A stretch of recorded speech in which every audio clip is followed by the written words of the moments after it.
Olá! Tudo bom? Tudo bem? Tô aqui aprendendo um pouco com você e com o Rodolfo. Pô, estamos ficando bom nesse negócio de live, hein? Não é, menino? Vou te dizer, viu? Eu que nunca tinha feito. Mentira, eu já tinha feito. é, Quando eu apresento programa ao vivo em rádio, eu acabo fazendo Sim. live também. Mas tá que tá. O negócio tá intenso aqui. E com uma estrutura domiciliar, né? Totalmente Não, diferente, né? A ideia. totalmente. Totalmente. Mas eu tô gostando, Imagina. sabia? Tô achando que. Bom, como eu sou cria do rádio, né? Tem toda aquela coisa, tem produtora aqui, tem. Enfim, é Sim, em tudo. estúdio, acústica. E eu tô gostando dessa faça você mesmo. Tô achando que tá funcionando. Eu acho que o público tá aderindo também.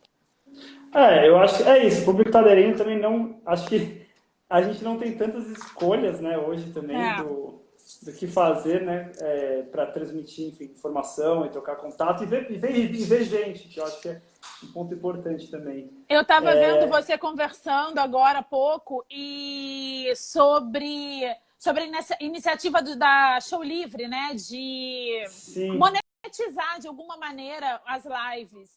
Eu acho sim. fundamental, eu acho fundamental. Eu acho que outras plataformas podiam seguir o exemplo. Mas eu É, fico me perguntando também, que aí é uma outra questão que eu, enfim, estou antecipando tudo. Mas é que eu fico me perguntando também como é que a gente remunera o restante do ecossistema da música, né? Que é uma sim. questão importantíssima que a gente precisa começar a debater, porque até onde eu sei, algumas ações estão sendo feitas no sentido de arrecadar a cesta básica, fazer uma vaquinha tal, mas não é o ideal, não, né? A gente precisa de alguma maneira saber monetizar essa turma toda, enfim. Só antecipei É, um pouco aqui os assuntos. não, eu sei, exatamente. A gente tava falando um monte de matéria e notícia, e aí como junta as notícias do final de semana, é muita coisa que chega, né? Tudo que rolou nos festivais de final de semana, etc. Mas enfim, antes da gente começar a entrar nos assuntos, para quem não te conhece, queria que você se apresentasse brevemente, contasse um pouco da Claro. sua trajetória aí. Bom, eu sou Fabiane Pereira, eu apresento há 11 anos no Rio de Janeiro um programa de rádio chamado Faro, que é um programa voltado para promover a nova música contemporânea, o que a gente chama de nova MPB, que é a turma que lançou disco a partir da virada do milênio. E esse programa, ele já passou por 3 rádios, todas no Dial Carioca. Ele foi criado na MPB FM, que era uma rádio aqui no Rio importantíssima para a cena musical, porque era uma rádio que só tocava música brasileira e era uma rádio cuja curadoria era de fato uma pérola. Era uma rádio que, apesar de ter um compromisso muito sério com o comercial, era uma rádio que priorizava de fato os artistas. Era uma rádio que era bem diferente do que a gente costuma ver no Daio. Talvez São Paulo a gente tenha a Eldorado como uma rádio similar no sentido de curadoria artística. Com o fim da MPB-FM, a MPB saiu do Dial Carioca em 2017. O Faro ficou durante 2 anos na Sul América Paradiso, que é uma outra rádio carioca também. E esse ano, no final do ano passado, 2019, o Faro estreou na Rádio Mood FM, que é uma rádio carioca que tem muito pouco tempo. Ela está completando 2 anos no Dial, mas também é uma rádio que tem uma curadoria muito especial. Tem um programador que gosta de música. É muito legal quando a gente trabalha em rádio cujos programadores gostam de música, né?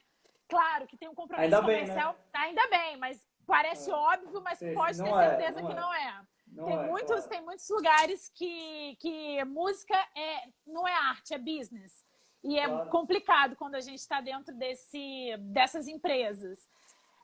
Mas aí, para além do Faro, eu, no final de 2018, criei um programa no YouTube chamado Papo de Música. E esse programa veio muito da minha necessidade de entrevistar artistas que não tinham esse perfil da nova cena. Porque as rádios que eu trabalhei, além de serem rádios que é chamada adulto contemporânea, ou seja, tem restrições de gênero. Eu nunca pude tocar no Faro Funk, eu nunca pude tocar no rádio pagode, músicas mais populares, digamos assim. Eu tinha também a vontade de entrevistar artistas que não fossem dessa nova cena, que fossem artistas mais consagrados, como Nação Zumbi, Adriana Calcanhoto, artistas que tivessem um viés mais, digamos, MPBzão, digamos assim. Sim, Ou nem sim. necessariamente MPB, artistas pop também, que dentro do Faro Sim, claro. cabe muito. E daí nasceu o Papo de Música. O Papo de Música nasceu há 1 ano e 5 meses, mais ou menos, 1 ano e 4 meses. E eu estou muito feliz com o resultado do canal.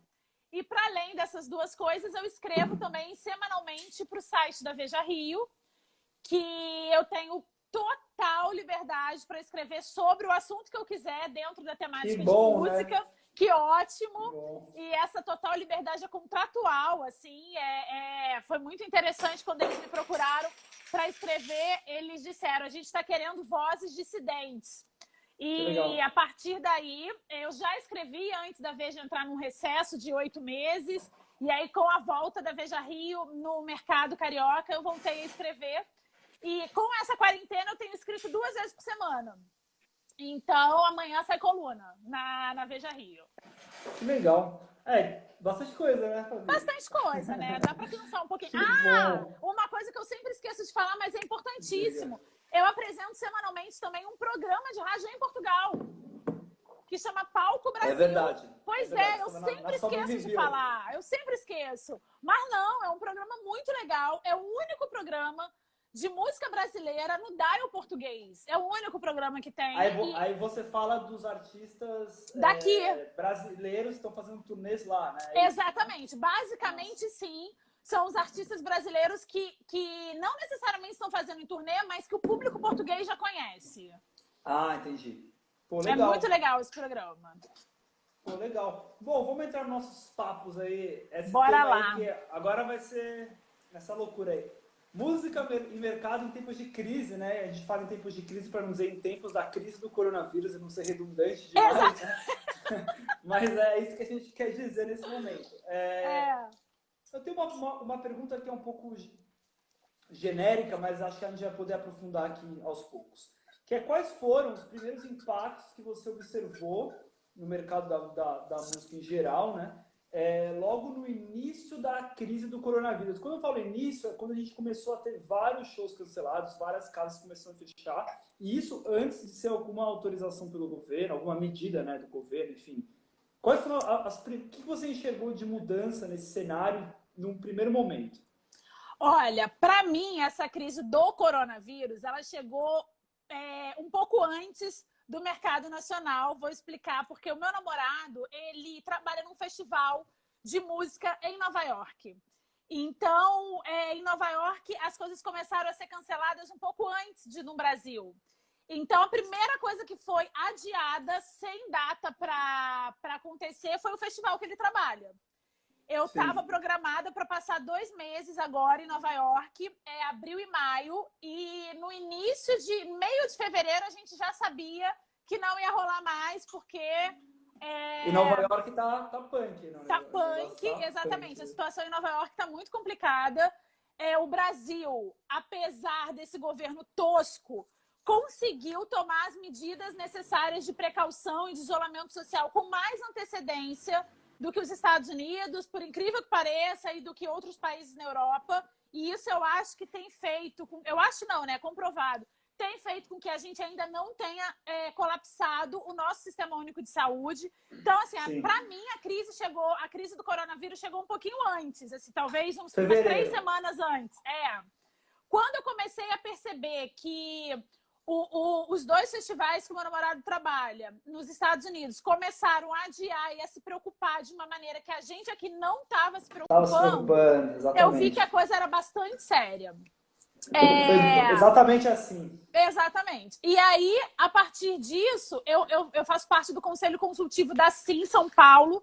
Então, durante 24 horas, nós estamos conectados, somos um grupo bastante atuante. E aí a gente começou, tipo, tá cancelando isso. Lollapalooza foi cancelado, Coachella foi cancelado, South by Southwest foi cancelado. E aí, enfim, foi uma bola de neve. Efeito dominó, né? Efeito dominó, uma bola de neve. Todos os festivais grandes foram cancelados. Junto a esses festivais, várias turnês foram canceladas. Eu tenho amigos, por exemplo, o empresário da Cell, teve só ele, só o escritório dele, 5 turnês internacionais canceladas. Meu namorado teve uma turnê gigante da Francisca Ombre cancelada. Ele é representante da Francisca Ombre nos Estados Unidos. E ele estava com vários shows agendados, mais de 30 shows. E ele teve essa turnê cancelada. Cancelada não, adiada. Porque a princípio tá tudo, né, no banho-maria. A gente ainda não está cancelando efetivamente as coisas. Mas tá tudo adiado, sem ter data para acontecer. E a minha maior preocupação, que começou a me preocupar muito de fato, e aí foi logo que eu comecei a falar, foi porque o artista em si, não estou dizendo longe de mim que o artista não está tendo um prejuízo medonho, claro que está. Mas existe um ecossistema da música que depende muito dos shows, né? Porque só ganha se tiver show. Artista acaba ganhando com uma série de outras coisas. Óbvio que os rendimentos, a monetização é menor, mas acaba ganhando com uma série de outras coisas. Tem o merchan, né? Tem merchan, tem streaming, tem, se ele for compositor da própria música, tem ECAD, tem uma série de entradas de receita. Óbvio que diminui muito, mas ainda assim tem receita. Agora, a gente... hold, técnico de som, técnico de luz, maquiador, os músicos contratados, o motorista da van, enfim, tem uma série de outros profissionais que estão, de fato, completamente à mercê no meio desse caos todo. E o mercado da música foi o primeiro que parou, porque o mercado de shows, o mercado do entretenimento, na verdade, não da música só. Foi o primeiro que parou, porque, óbvio, a gente fala de entretenimento, a gente fala muito de coisas ao vivo e de coisas realizadas em salas fechadas, como teatro e cinema. E por conta da contenção, para não haver uma disseminação maior em massa, isso precisou ser, obviamente, parado. E a gente não, assim, é incalculável. A gente ainda não dá para calcular financeiramente qual é o tamanho do buraco, mas eu tenho conversado com algumas pessoas da Europa que fazem turnês de artistas lá, meu namorado mesmo, que é um cara que entende do mercado norte-americano e europeu, e acredito que para recuperar a gente vai precisar de uns 2 anos. E para recuperar endividado. Né? Não é para recuperar endividado, porque a gente sabe que a gente não tem, ao contrário dos Estados Unidos, a gente não tem políticas públicas aqui que faça com que o dinheiro chegue a quem precisa de uma maneira justa. Eu recebi um e-mail dizendo, olha, os bancos vão emprestar para produtores culturais dinheiro para pagar isso, aquilo, com juros de 3,75. É endividar, né? Não é ajudar ninguém. Enfim.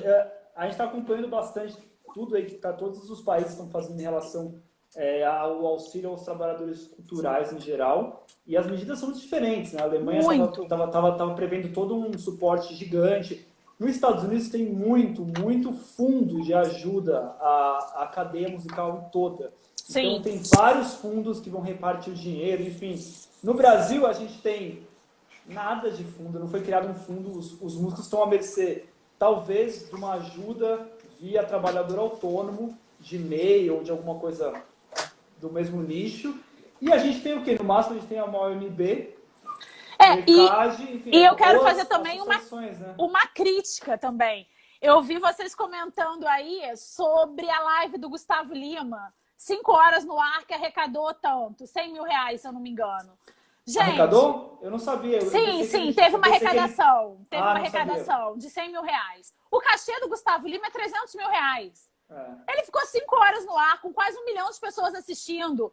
100 mil reais é troco para artistas como Gustavo Lima, sabe? Sim. A gente vê artistas fora do Brasil doando fortunas, porque ganham fortunas. E a gente tem aqui no Brasil artistas que ganham fortunas.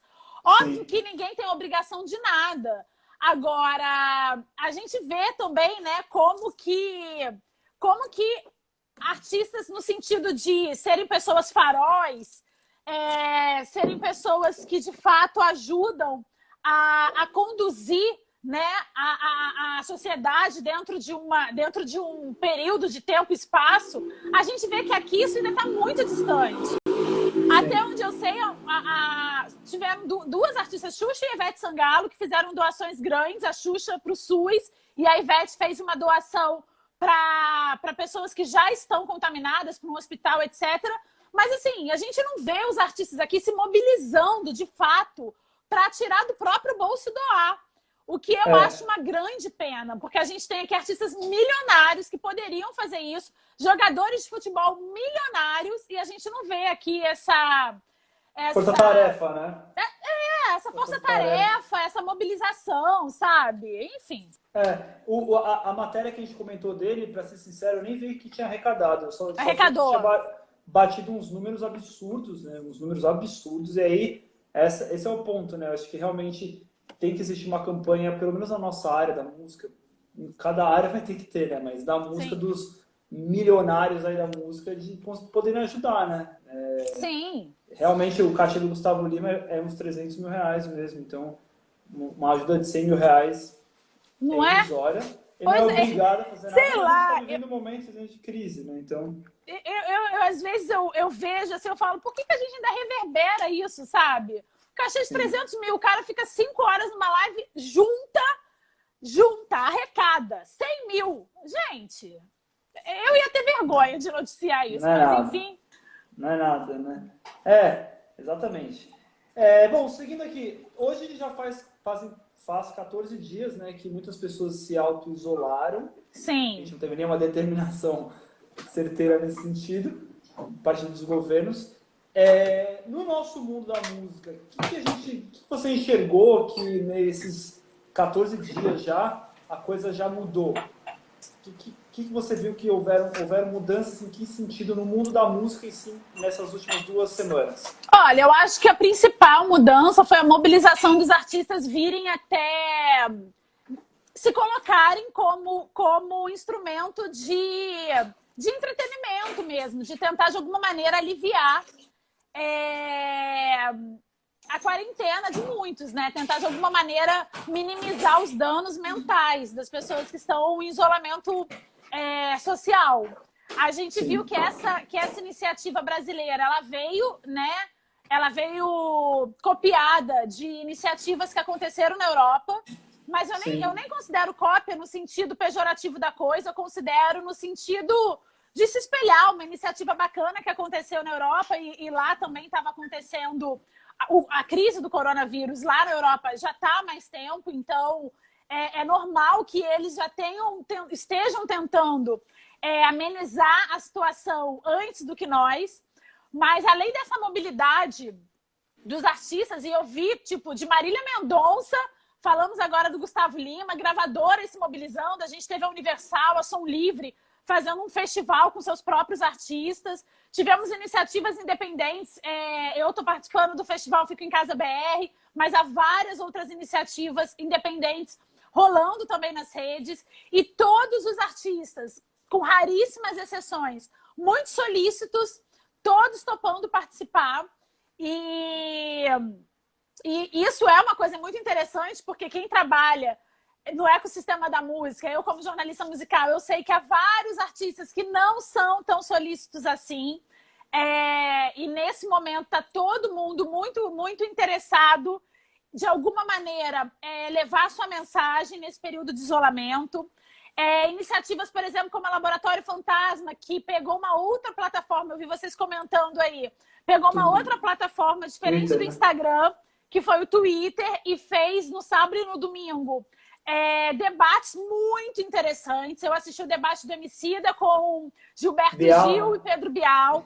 Foi um debate muito interessante. Essa mesa é inusitada, né? Aliás, essa mesa inusitada. O Bial ser chamado para ser entrevistado, né?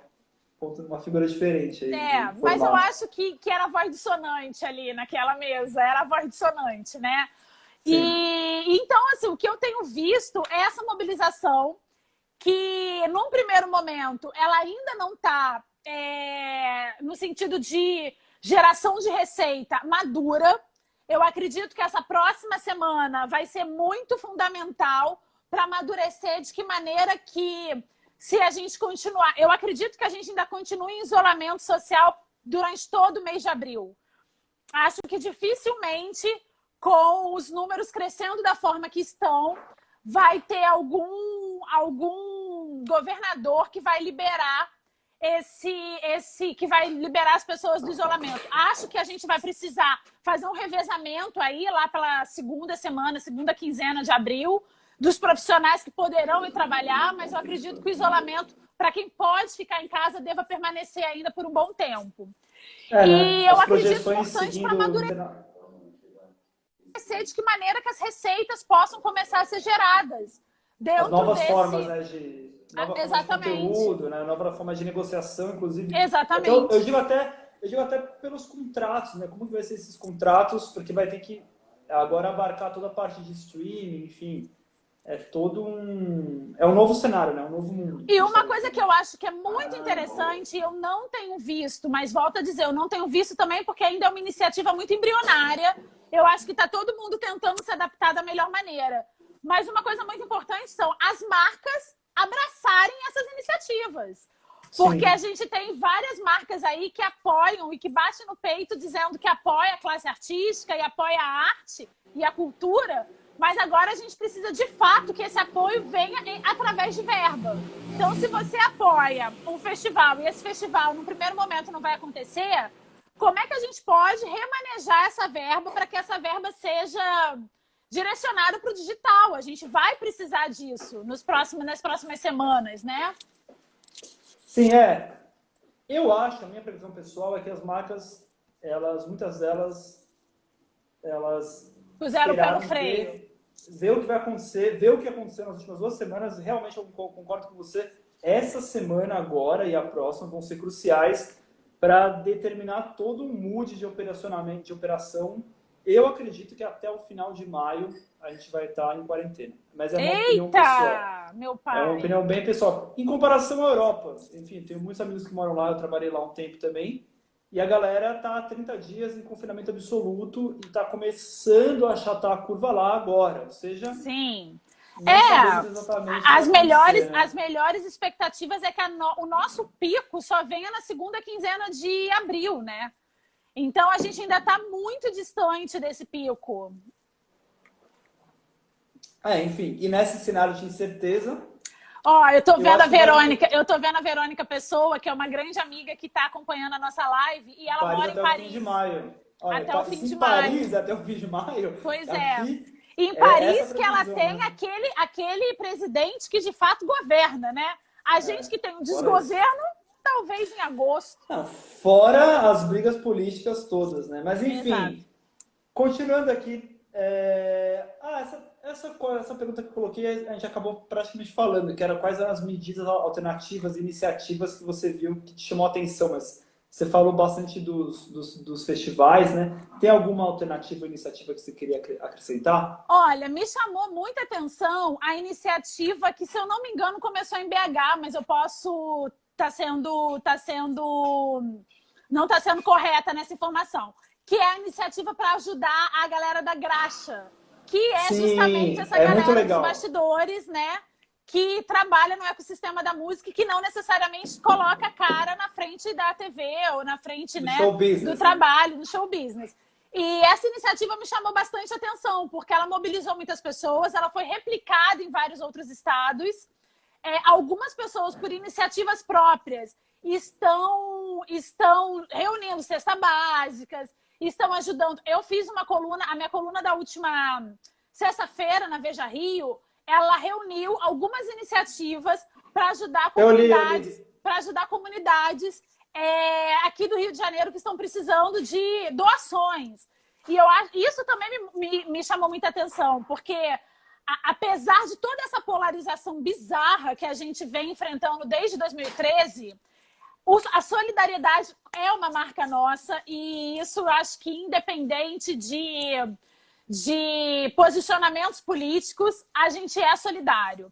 Embora eu gosto sempre de frisar que não adianta você votar em alguém que não tem um olhar para políticas públicas, né? E depois você querer solidário. Então, é meio contraditório isso. Mas somos solidários. Aquele famoso dá o presente de um lado e pega do outro, né? Não Pois é. Muito. Mas, enfim, concordo com você plenamente em relação a... tudo que a gente vive é tão nebuloso de alguma forma, né? E principalmente no mercado do entretenimento é super nebuloso, porque de certa forma a gente tem vários formadores de opinião, influenciadores, né? Então cada posicionamento que um artista toma é um legado que eles deixam para o país inteiro. Ó, tem gente perguntando, como vocês acham que as marcas podem ajudar os artistas e quem vive dos eventos? O Gabriel. Eu falei aqui, Gabriel, eu acho que a marca é chegar junto, sabe? Eu vou falar por mim, vou puxar totalmente sardinha pro meu lado. Eu tenho um canal no YouTube, que esse canal só vai pro ar se eu tiver patrocínio, sabe? Eu tive uma marca agora, que eu tava negociando com eles há meses, eles falaram pra mim, olha, vamos segurar um pouco, porque agora a gente não sabe como é que vai ser. Gente, eu faço uma coisa online, não tem por que segurar, a coisa é online, sabe? A coisa é o momento deles. É o maior momento de você me ajudar, sabe? Então, assim, eu realmente não consigo entender esses posicionamentos. Mas a gente vive uma política onde é cada um por si. Então, são raras as marcas que, de fato, tem no seu DNA, tem como premissa ser alinhada a políticas culturais. E o que eu acho um grande erro dessas marcas, porque a gente está vivendo um momento onde o Estado não propicia, não fomenta as políticas culturais. Então, caberia às marcas se apropriar desse lugar.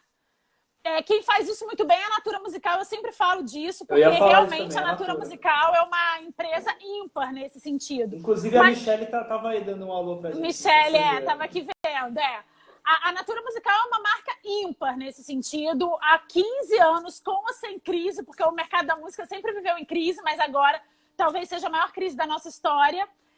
O mercado da música, independente de qualquer coisa, a Natura Musical apoia. E eu acho que outras marcas deveriam se espelhar. E Fabi, um adendo, e apoiam artistas que muitas vezes não fazem parte do mainstream. A maioria das vezes. Nem do midstream. A maioria das vezes. Vários artistas, enfim, é super interessante o posicionamento que a marca, como ela se coloca no mercado, uma apoiadora cultural real, né? Uma empresa que faz um mapeamento, né, da música. Exatamente. Que é interessantíssimo. Enfim, tem outras marcas, mas esse é um papo que a gente vai ter que ter muito com as marcas agora, Sim. Galera. Esse é o momento também de vocês terem a oportunidade. A gente está com uma audiência gigante, né? Um monte de lives, um monte de projetos. É uma oportunidade da marca estar lá. Mas a minha visão é que vai rolar. Marcas, eu coloco aqui atrás, ó. Fulana de tal, eu te amo. Coloco aqui atrás. E falando isso, é até curioso, mas hoje em dia até existe um novo movimento de... Não é nem patrocínio, não, é apoio cultural, que seria... Você não fala, olha, e esse microfone é o microfone da AKG, enfim, como se a AKG estivesse me patrocinando. Você simplesmente, às vezes, deixa aqui, ou você coloca só no logo. É uma mensagem subliminar, né? E funciona muito mais, né? Muito mais discreto. Muito mais. E, bom, e seguindo aí para os finalmente, quase nos finalmente, a ideia é ser um papo mais curto, né? Na verdade, aliás, parabéns pela live hoje com a Duda. Eu acompanhei uma boa parte. Que bom. Foi massa. Amanhã tem Rubel, galera. Cola lá, 4 horas da tarde. Amanhã tem Rubel. Você tá fazendo todo dia? Na verdade, assim, é para passar o meu tempo. Tava entediada em casa. E eu sempre quis usar esse nome de frente com o Fabi, porque eu amo Marília Gabriela. Sim. Amo. E eu sempre quis usar, e as pessoas próximas a mim, ou da rádio, falavam, isso é plágio, isso é plágio. Eu falava, não é plágio, é homenagem. E aí consegui, já que o projeto era só eu, comigo mesmo, falei, vamos fazer de frente com o Fabi na live. E aí chamei meus 2 grandes amigos, que é a Duda e o Rubel, para serem os 2 de estreia. E aí hoje deu muito certo com a Duda, agora eu tô pensando em quais nomes que eu vou chamar pra gente fazer quarta, quinta e sexta. Na verdade, sexta-feira já tem. Eu vou chamar a Pamela Renha, que é uma jornalista maravilhosa do Popline. A gente vai falar sobre os lançamentos da semana. Mas Nossa, quarta e show. quinta eu ainda não sei com quem eu vou fazer. Vamos ver quem topa. Enfim, é uma brincadeira. Não, mas toda brincadeira tem um fundo de verdade, né? Já Também diria acho. aí nossa Boninho, eu avó. sei que o Boninho tá super ocupado, né? Com o Ele tá aí BBB. na live, ó. Ele tá Mas aí, você vai não que viu ele ele? veja, né? Alguma coisa, enfim. Coloca aí. Ó, o Rafael falou, está salva a live, Fabi? Não sei, você Então, salvou? olha só, tá salva sim, mas tá salva na Duda. Porque eu tentei Ah, salvar no meu e o meu som não é, tava muito bom. Então ficou salva no stories da Duda. Vai lá no da Duda que dá pra ver a live inteirinha. aí o Samuca, do Samuca Selva, do parceiro, Samuca, que saudade, adorei gente. a Eu não live com vejo, a Duda. eu não vejo Samuca há séculos. Como você tá, Ah, Samuca? querido. Que dica vocês dão para os artistas que fazem live neste período conseguirem arrecadar para. Aí, meu chapa, se você Olha, Vini, souber, me fala também. Tô me brincando. conta também, tá? Se você souber. Sei Eu não. acho que vai, Vini, eu acho que vai amadurecer o mercado nas próximas, literalmente, 2 semanas. Vai ser um negócio que vai ser muito rápido. Quem conseguiu se organizar um pouco antes, talvez tenha alguns frutos. A gente vai entender. Não existe, como bem a Fabi falou, a gente não sabe o número de prejuízo, a gente não sabe ainda o que vai acontecer, não sabe a perspectiva exata. Então, eu acho que vai nas próximas 2 semanas, porque o negócio é rápido, né? Tanto que eu faço um report aqui de segunda a quinta, porque as notícias são diárias, realmente, só na parte de entretenimento e música em si. Imagina todo o resto. Mas vamos ver, vamos acompanhando. Acompanha o Música em Rede, vai ter várias entrevistas de segunda a quinta, das 7 às 7h45, para quem estiver vendo essa live aí. Tá rolando um monte de entrevista legal, bate-papo, os reports e atualizações para o mercado da música. Olha o Samuca aí. Mesmo Tem muito tempo que eu não vejo Samuca. Acho que a última vez que eu Samuca. encontrei com Samuca foi numas festas da Sim. E a gente não se lembra muito, porque os dois já estavam pra lá de Bagdá. É o querido amigão, parceiro. Bom, Fabi, queria agradecer a sua participação, ter se disponibilizado aí para trocar essa ideia. E antes de pedir uma consideração final sobre tudo isso que a gente falou, a gente está fazendo uma playlist oficial no Spotify do Música em Rede, e a ideia é ser uma playlist colaborativa. Então, todos os convidados que passam por aqui indicam uma música e a gente coloca. Queria saber qual que é a sua, que eu já coloco já, para não ter erro. Olha, eu vou indicar uma música para fazer já o merchanzinho. Todo mundo faz, tá tudo Amanhã certo. tem MC Tá no Papo de Música. Meio-dia vai entrar uma entrevista Massa. exclusiva e inédita com a MC Tá. Então eu vou indicar Rito de Qual Passar. dela? Rito de Passar, ótima música, aliás. Que é uma das músicas singles do disco dela, que é um disco muito interessante, um funk misturado com vários sons muito brasileiros.